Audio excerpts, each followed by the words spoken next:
शिल्पोद्योगी विकास प्रतिष्ठान भुवनेश्वर पक्षर कोणार्कर 2टी स्थान में 15 दिनिया शिल्पोद्योगी विकास कार्यक्रम उद्यापित हो जाइछि।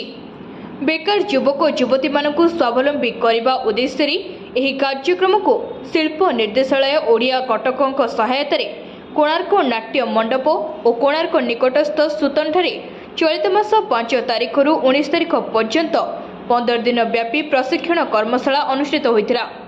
प्रत्येक अभिज्ञ प्रशिक्षक मानक द्वारा प्रशिक्षार्थी मानक मनोबल को सुदृढ़ करने सहित शिल्पोद्योगी स्थापन करने निमंते तालीम दि जाइथिला। कोणार्क नाट्य मंडप आयोजित कर्मशाला 32 जन और सुतन आयोजित कर्मशाला 33 जन बेकार युवक युवती जोगदी तालीम नेथिले। उद्यापनी दिवस शिल्पोद्योगी विकास प्रतिष्ठान पक्षर समस्त को मानपत्र प्रदान कराई उत्साहित करा जाइथिला। शिल्पोद्योगी क्षेत्र में सरकार विभिन्न योजना रही।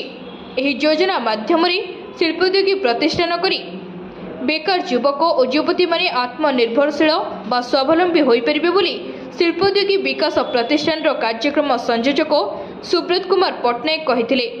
एही कार्यक्रम को अर्कश्री संपादक उमेश चंद्र स्वाई और कोणार्क एनएसी उपाध्यक्ष सुरेश चंद्र राउतराय एवं शिल्पोद्योगी प्रतिष्ठान अधिकारी माने उद्घाटन करथिबे बेले अर्कश्री संयोजक सुरेश चंद्र स्वाई और जनक राउत परिचालना करथिले।